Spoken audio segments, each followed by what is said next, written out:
Goeienaand Eden FM luisteraars en uiteindelik is dit tyd vir ons se koppe bymekaar. En vanaand het ons 'n baie spesiale gas, maar voordat ek hom heeltemal voorstel, wil ek net eers sê goeienaand Hans, hoe gaan dit vanaand? Goeienaand, ja, lekker om jou gesig weer te sien en jou stem te hoor en goeienaand luisteraars, lekker om u te wees. Ja, en ek wil sommer net vir Ronel ook 'n shout-out gee en sê Ronel, ons mis jou vanaand. Sy kan nog nie vanaand in die ateljee wees nie, maar sy is definitief volgende week terug. En nou, luisteraars, wil ek ons gas voorstel. Sy naam is Benjamin Tom. Nou, as julle nou nog nie van hom gehoor het, ja, gaan julle vanaand van hom hoor en hom leer ken. Sy CV is so lank as ek alles moet sê, dan gaan ons heel aand hier besig wees. Maar die goed wat definitief uitstaan is, Benjamin Tom was involved in carping, and he will tell us a little bit more about that, where he was a student in 2007 on the WOP program. It's the Work Opportunity Program. He studied small business management. He did a BCom, he holds a BCom accounting degree, serves on various boards as a parliamentary advisor for the MEC, involved in a number of sports and politics and academia. And he's also the board chairperson on the ICAIA Skills Development Initiative in Uitenhage. And I am so excited to interview Benjamin tonight. And this is just a short summary of his CV. Good night. Hello, Benjamin. How are you? Anthea, thank you very much. Thank you very much. I'm well. How are you? I'm great. Thank you. Benjamin, maybe I've just given a short snippet of your CV. Maybe you can tell the listeners a little bit more about yourself and your background.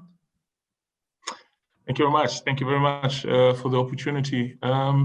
Thea, let me first send out greetings to the listeners of Eden FM as well. Greetings to Hans and Mr. Stanley there.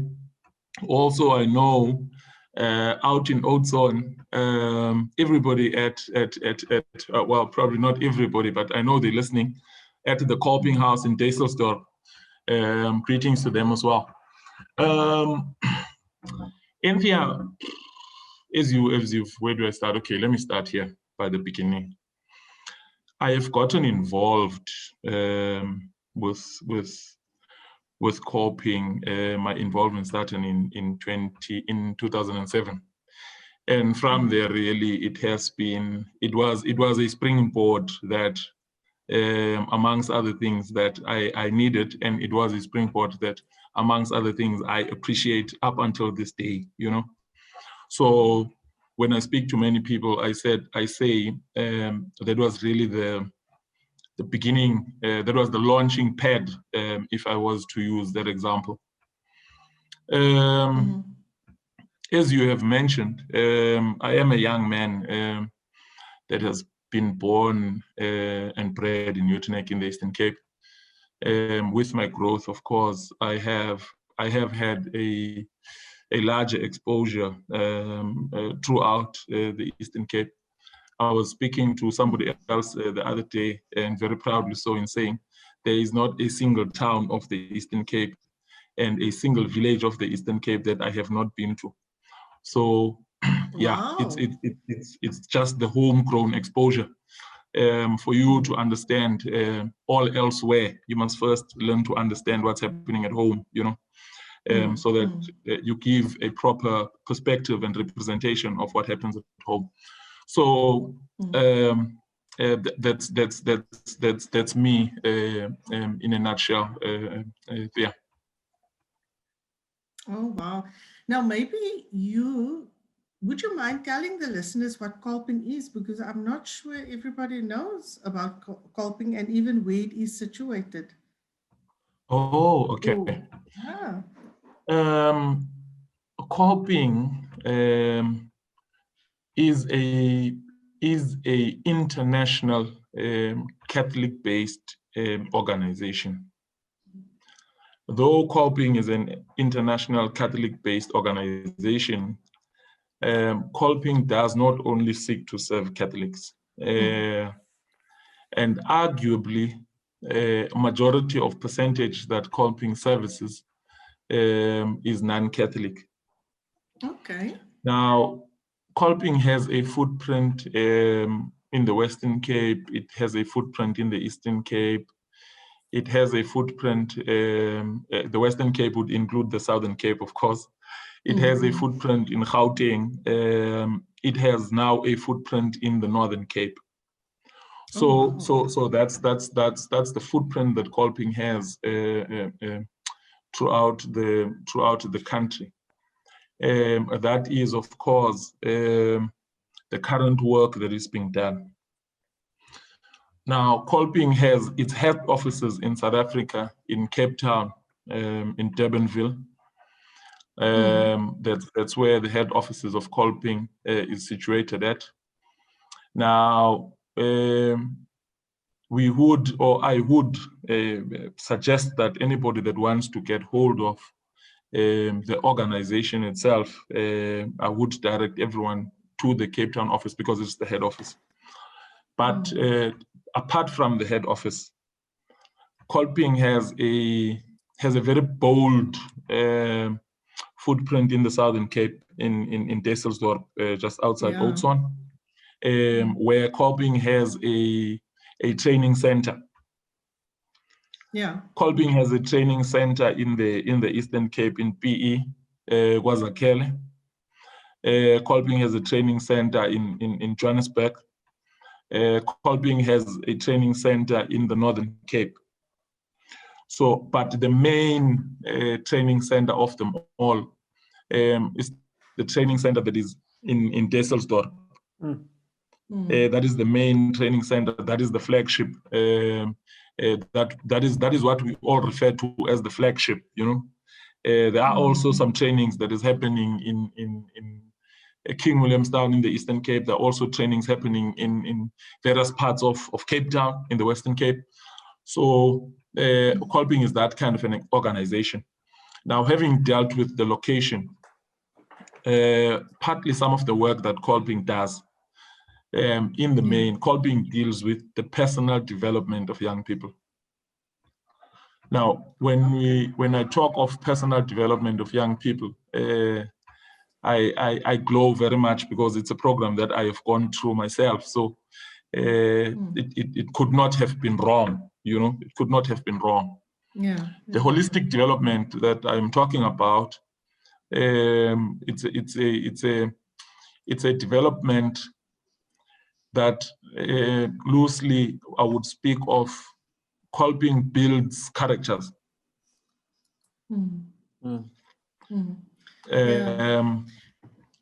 Now, apart from, because what Kolping offers is a very intense 2-week long life skills course. Now, post the life skills, Kolping does the hard skills training.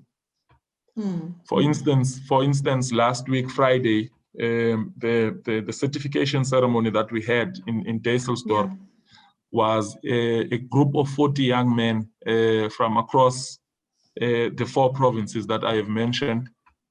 In this instance, I'm going to speak about Southern Cape as a province, so please bear with me when I talk about province. Yes. I am elevating you to a province. So you had 40 young men from Eastern Cape, the Nelson Mandela region of the Eastern Cape. You had young men from Southern Cape. You had young men from Cape Town. You had young men from the Northern Cape that all gathered at Duiselsdorp for the 6-week long course. So the first 2 weeks was life skills, and the last 4 weeks was their hard skills training, where we had some of the young men doing welding as a hard skills course. Some of the young men were doing office administration as a hard skills course, you know. So that all then culminated into what we had on Friday. And tell me, Benjamin, you're talking about young men or young people. What are the age restrictions? Are there any? Look, in terms of that's the Adjoa point of argument. In terms of the South African Constitution, youth works from is it 14 to 35, 18 to 35. But there's that restriction. I think it depends on. Yeah. Okay. Yes. So that's now the it age is that restriction. Yes. Now with Kolping's work opportunity program, of course, ages up until on average 18 years, you would still expect to be at school. So we deal with school leavers and beyond, you know. So I can't think of a situation off the cuff where we had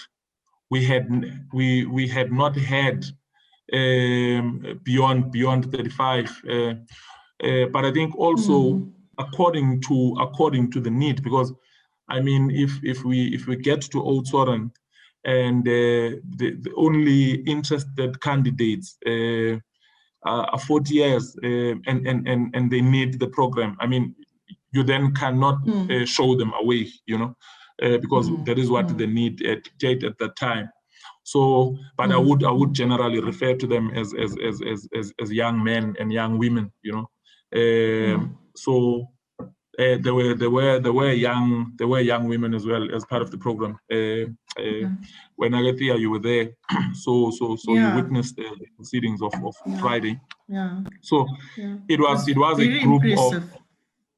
Yes, it was a group of certificate recipients. Others completed their training in March.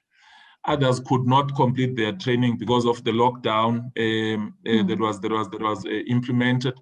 So they had to pause and had to come finish their training when regulations allowed, you know.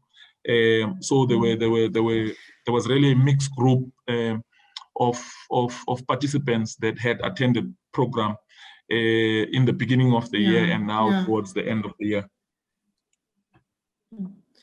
Hans, you wanted to ask something? Benjamin, what would the life skills component, what would that consist of?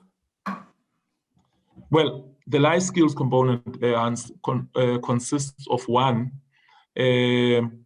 understanding yourself.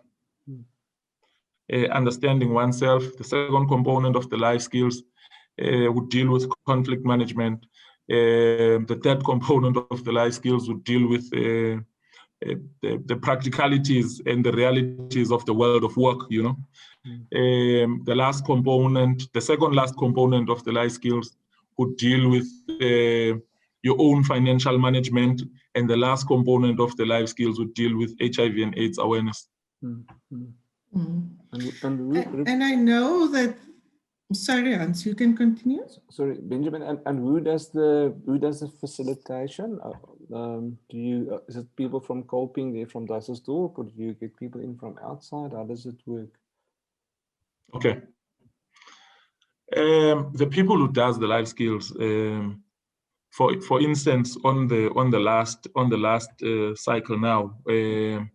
That I went on as a guest facilitator, you know, it's people from Kolping.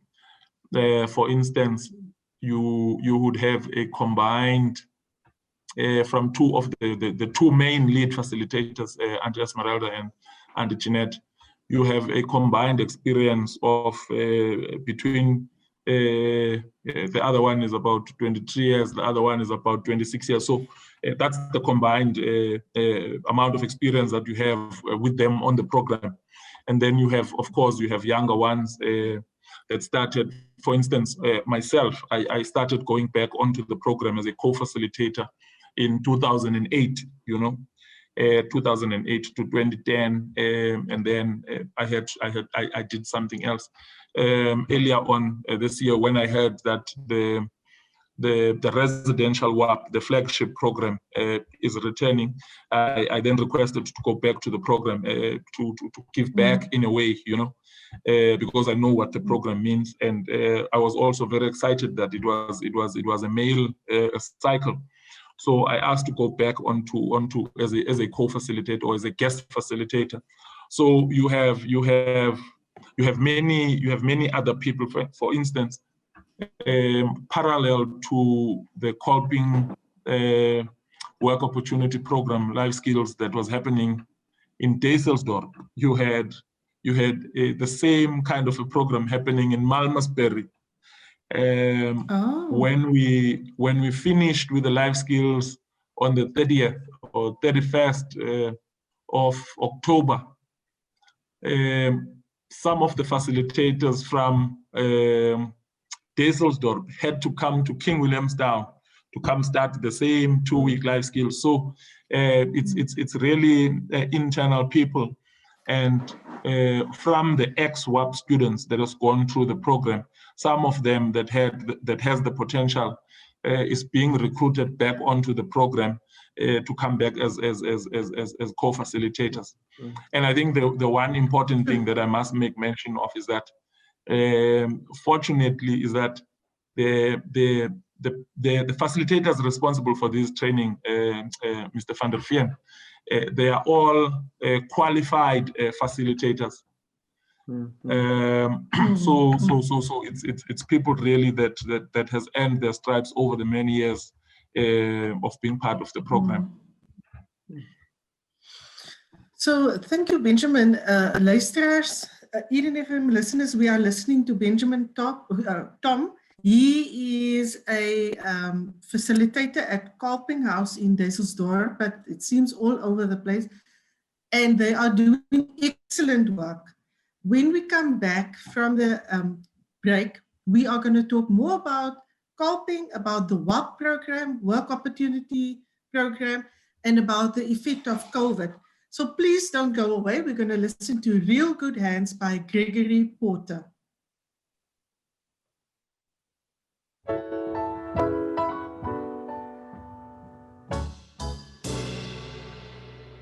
Welkom terug Eden FM luisteraars en ons praat vanaand met Benjamin Tom wat faciliteerder is by Kolping House hier in Duisseldorf.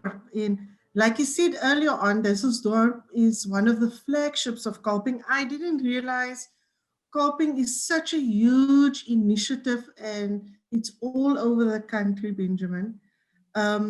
Before the advert, we were speaking about the life skills and how it's 2 weeks of life skills. And I know from the stories I've had that it's quite a difficult time for the students, those first 2 weeks. Can you tell us a little bit more about that? Okay, yeah. I think with the expertise that you have on the program as facilitators, the program is so well designed that within the first 3 days of the life skills, students are able to melt. They're able to melt into one unit, because if you deal with students from right across the provinces and areas that I've mentioned, the first thing that you're going to deal with is cultural dynamics, because it's one that it's cultural dynamics. 2, it's dynamics brought by the different backgrounds, and 3, and I think it's one of the ones that is up there, is language. Now you have a bunch of people from different backgrounds, from different cultures, from different upbringings, that are comfortable in different languages. Now here you must create a stream of commonality and identity in terms of how do we get identified and how do we get along, you know. So with the expertise that's on the program, you manage to sort that out and find commonality within the first 3 days. Look, generally, a program that is going to bring, especially young people, together from such different walks of life for 2 weeks. You know, sometimes we say the 2 weeks is actually too short, but on the flip side of things, the amount of work that is done within the 2 weeks is incredible. And the fact that it is a residential WAP, everybody stays here, everybody does the same thing at the same time, and all of that also really contributes towards bringing synergy on the program. Now, earlier on, I spoke about the building of characters and so on and so on. You would understand from the background that I'm giving on the different cultures and so on and so on. Everybody is used to doing things their own way. Everybody is used to doing things at their own time. Everybody is used to doing things when and if they want. Now here you create a whole new environment where everybody does the same thing at the same time, the same way, you know. So that's the beauty of that program. Now you might find very many different personalities walk into those gates of Coping House on the day of their arrival. You'd get to see when orientation is done and all of the administrative aspects of the program before the program actually starts, that there are many different personalities. Now, as we go towards day 5 or day 6, day 6 is normally a Saturday.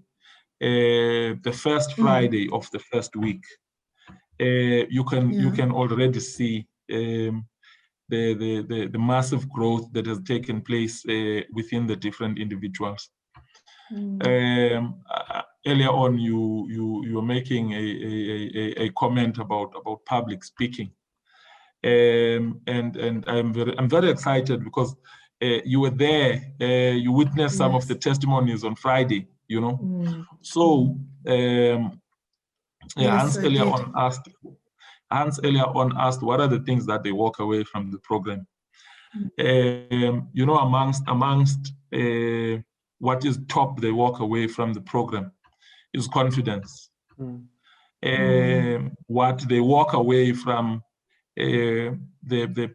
look, you would see that they ooze confidence in their posture, in how they walk, how they talk, how they eat. It's really something to be very proud about. So that's one of the things they walk away is a massive growth in confidence. Amongst other things, what is instilled in the life skills program as part of conflict management is you understanding yourself first, you know, because you know, as different people, we have built up so much of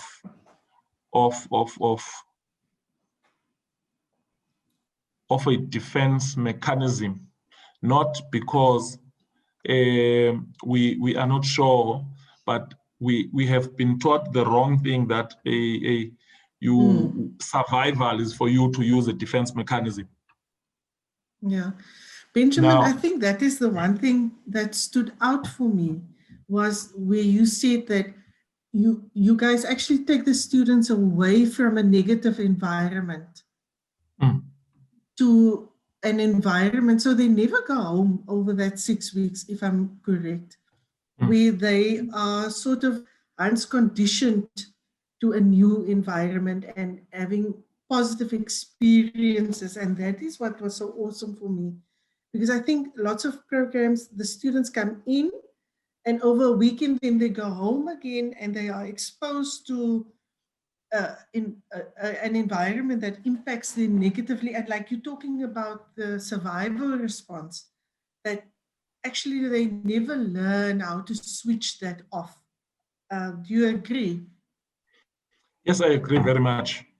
Hence hence, in many of us' views, is that the Duiselsdorp, because it's the residential one, you are then able to see change over the course of the 2 weeks. Now, it is very beneficial that they don't go home. Everybody stays there, facilitators included. Everybody stays there, so that with the new environment that you build, there is synergy in the new environment, and there is chemistry within the new environment, so that everybody is on the same footing. For instance, the first week is very critical. The first week is very critical because that is the most, they are at their most vulnerable within the first week.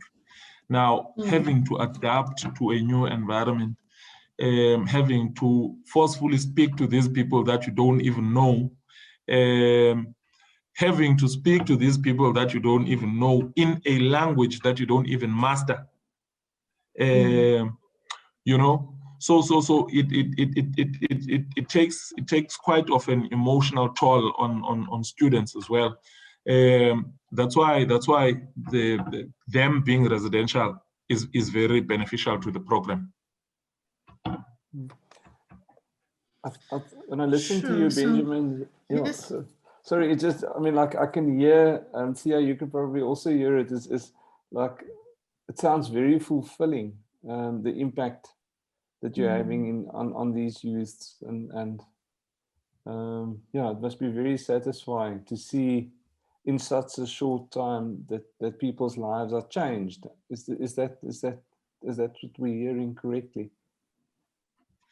It's absolutely what you're hearing, Hans.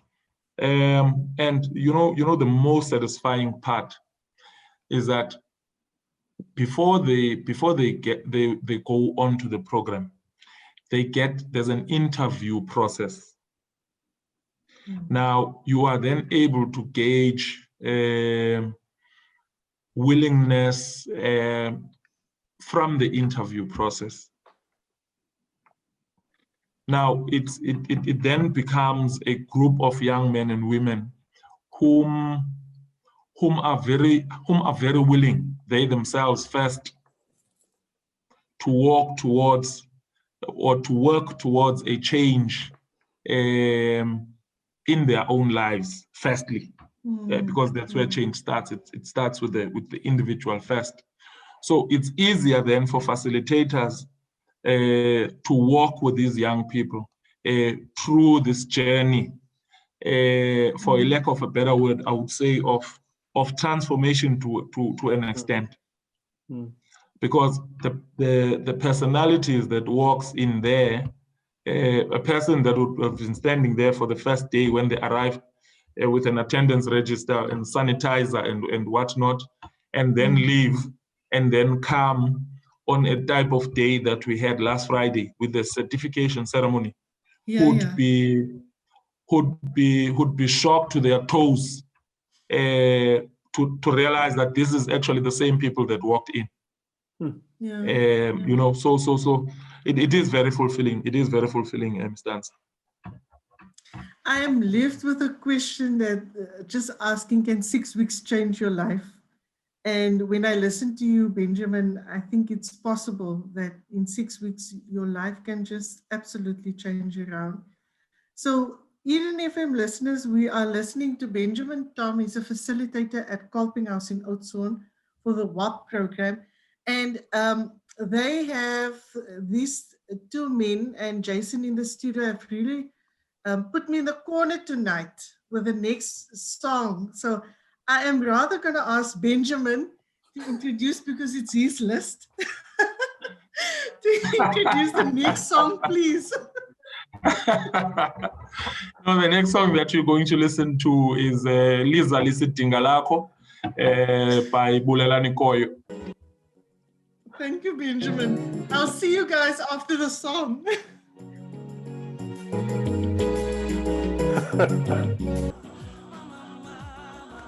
Welkom terug, luisteraars. I know you were enjoying that song so much. I hear it's one of Benjamin's favorite songs. Before we went to the break, he was talking about Kolping House and just the impact that it has, a 6-week program has on young people's lives. And I asked, Benjamin, can 6 weeks turn your life around? Okay. The experience that I have had over the 12 years now of being involved with Kolping is that I can give a yes answer and I can give a maybe answer, but I'm going to stick to the yes answer because with your arrival at the Kolping House in Duiselsdorp, we know that you are willing to walk the journey. Now, it's for the facilitators to take your hand, show you the way, and walk you through the journey. Because by you being there shows that you are willing to be taken through the journey.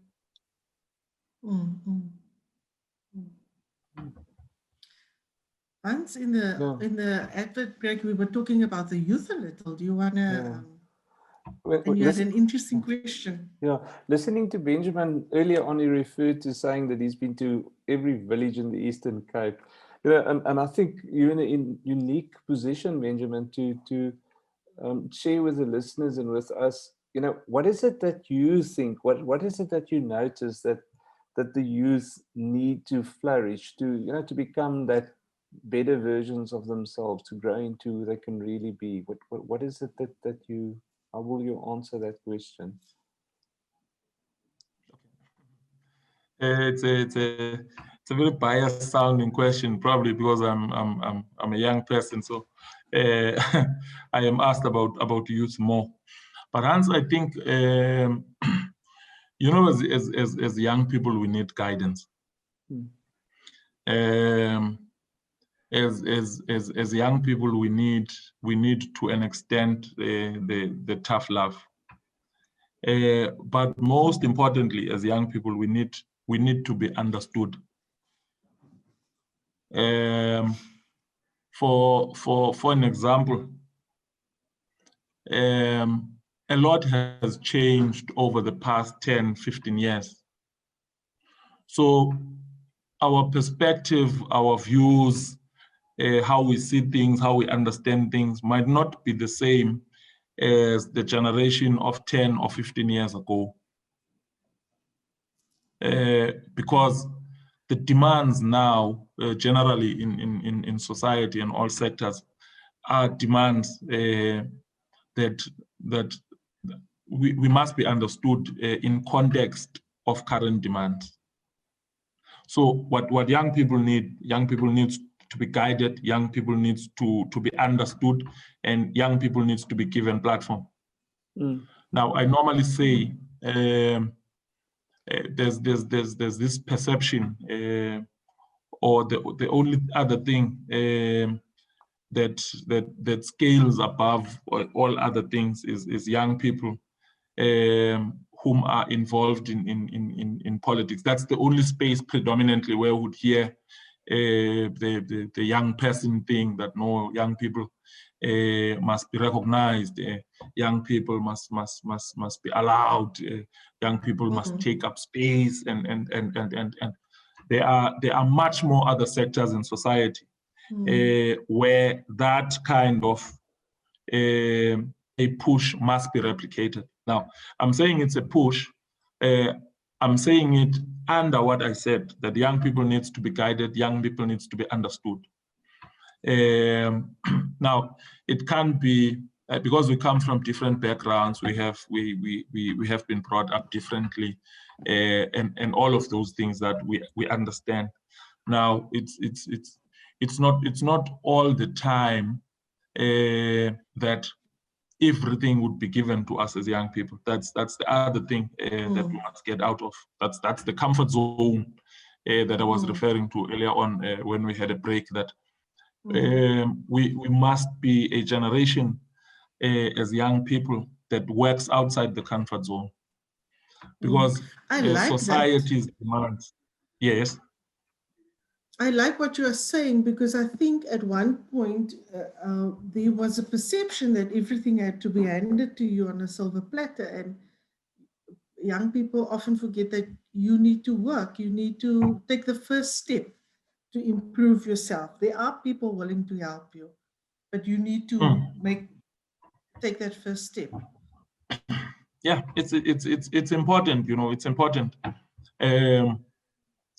So that because the demands and challenges of society, let's say the demands of society in 10 or 15 years could have drastically changed from the demands of society now in 2020, you know.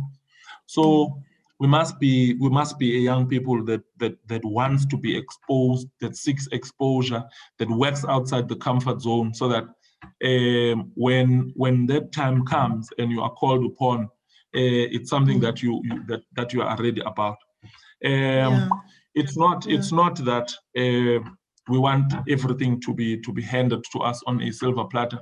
It's probably how we are viewed, that we want everything to be handed to us. Hence, I said we want to be guided. Equally, we want to be understood on how we see things as well. You want Benjamin, a platform. Our time is almost over. But before we go, I would like, what I want to know is, what is your motto in life?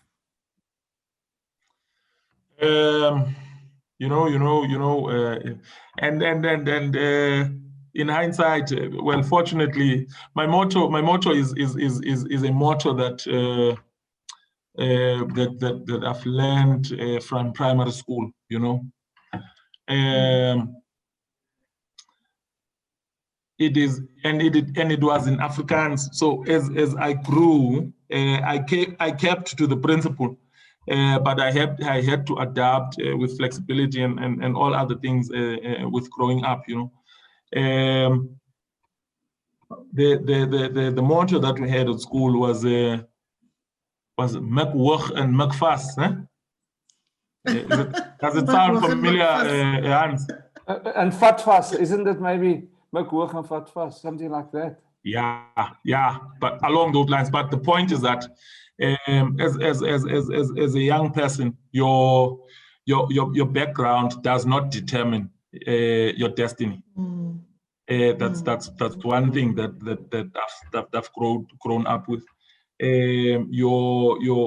Your conditions that you grew up under does not define where you grew up, does not define where you are going. There always needs to be that shining light at the back of your mind. Benjamin, I think we can schedule another 20 hours to speak to you. Unfortunately, our time is up for tonight. And we've really enjoyed listening to you and having you in the studio. We were speaking to Benjamin Tom tonight. He's a facilitator at Kolping House in Duiselsdorp, and he was just talking about the youth. And I liked what he said, "Mek hoog en vat vast." That's his motto in life.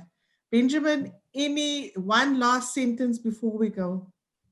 No, I think it's better expressed in isiXhosa, in saying that masivuke sizenzele. Let us wake up and do these things ourselves. Like you said, nobody is going to come and give these things to us on a silver platter. Opportunities are there. I know from time to time you'll be rejected, but never give up. Daar hoor julle dit. Ons moet sê tot ziens. Ons die nuus wag vir ons en ons speel uit as ons nog kan met Nothing Without You van Dr. Tumi. Goeienaand luisteraars, goeienaand Hans en Jason en dankie Benjamin. Thank you very much. Thank you, Hans. Thank you, Mr. Stanley. Thank you very much.